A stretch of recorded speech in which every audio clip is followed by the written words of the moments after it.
देखो कहाँ गए थे हम, शहरदारा। चढ़ाई कितनी थी ये, और हालत ये। वो तो चढ़ पड़े ऊपर।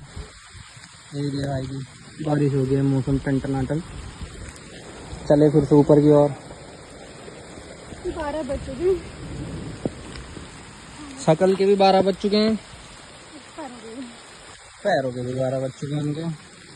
1 hour later. देखो नहीं चला जा रहा है। पता नहीं कहाँ आ गए, हवा टाइट।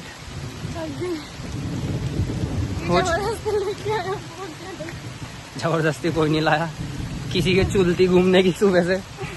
अच्छा खासा कोई घर जा रहा था, उसे घर भी नहीं जाने दिया।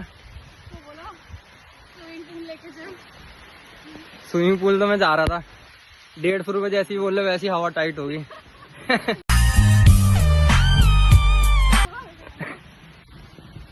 इसलिए आगे से ध्यान रखना।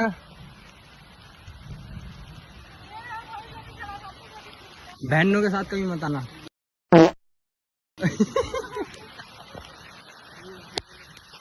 आगे से ध्यान रखना, बहनों के साथ कहीं मत आना।